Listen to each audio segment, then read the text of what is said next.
Rupanya secara tidak sengaja saya sedang melakukan 4 amalan sekaligus rupanya. Padahal waktu itu mikirnya sederhana. Kenapa? Daripada saya muter-muter bagi-bagi nasi ke jalan-jalan, belum tentu saya sanggup ya. Belum tentu juga saya ketemu sama orang. Mendingan saya taruh aja di masjid biar gampang, praktis begitu. Awalnya dulu begitu. Rupanya setelah saya pelajari, secara tidak sengaja saya melakukan 4 amalan sekaligus. Yang ini menjadikan si Jum itu jadi amalan yang punya 4 keutamaan. Pertama, sedekah di hari Jumat. Kata Rasulullah, sebaik-baik sedekah adalah di hari Jumat.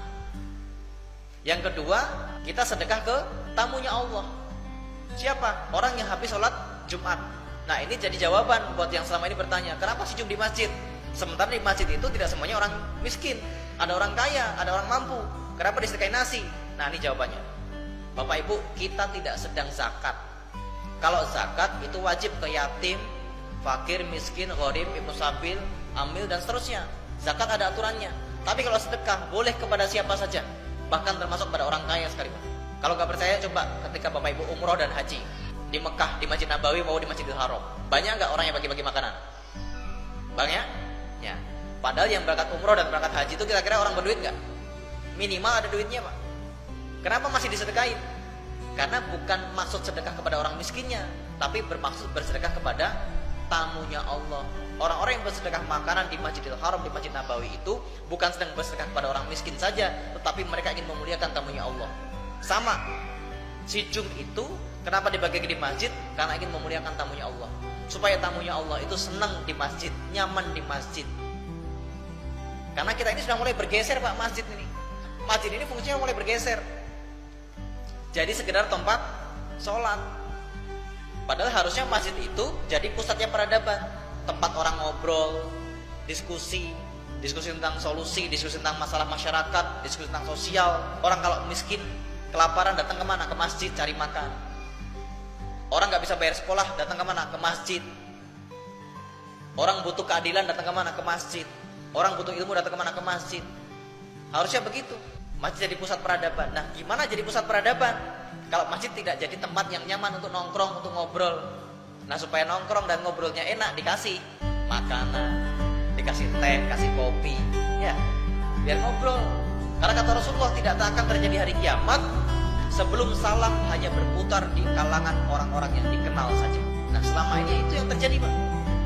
Bapak Ibu coba lihat, kalau Bapak Ibu ke mall, ibu-ibu misalnya, ibu-ibu jalan ke mall, ngelihat ada saudara muslim pakai jilbab, udah jelas-jelas pakai jilbab, disapa nggak pakai salam, assalamualaikum? Enggak. Ini membuktikan hadisnya Rasulullah bahwa sekarang salam itu hanya berputar di kalangan orang yang dikenal saja.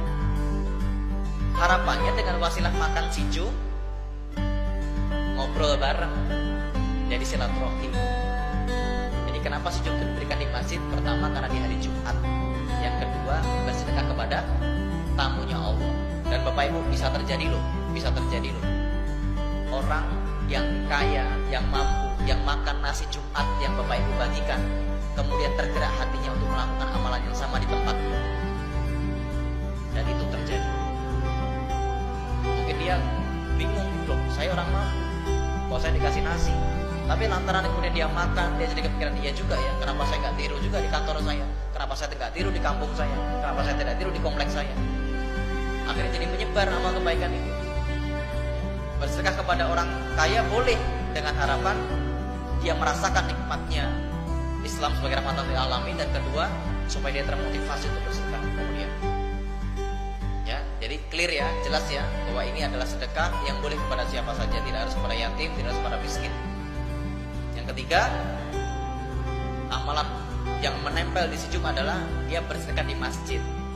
Yang tadi sudah saya jelaskan kemuliaannya masjid. Dan yang keempat, sedekah berupa makanan. Ya, kata Rasulullah, salah satu sedekah terbaik adalah sedekah makanan.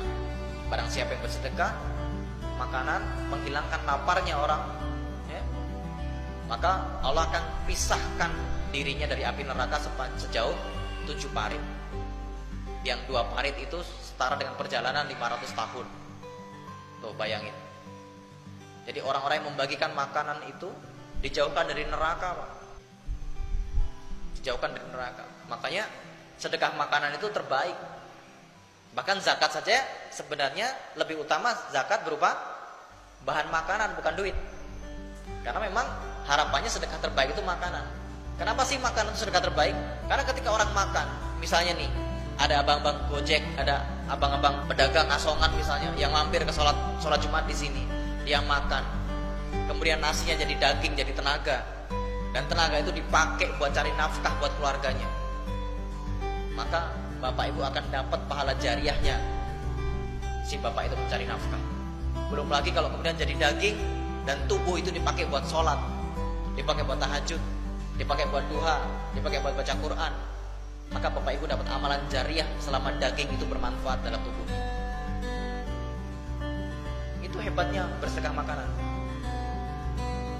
Maka amalan sijum ini dibuat sesederhana mungkin supaya pertama tidak merepotkan. Bapak ibu gak harus keliling-keliling bagi-bagi makanan di pinggir jalan. Dan rupanya secara tidak sengaja tadi saya temukan ada 4 keutamaan yang menempel di sijum. Maka ibaratnya seolah-olah kita punya 1 peluru sekali tembak 4 sasaran. Kan enak tuh.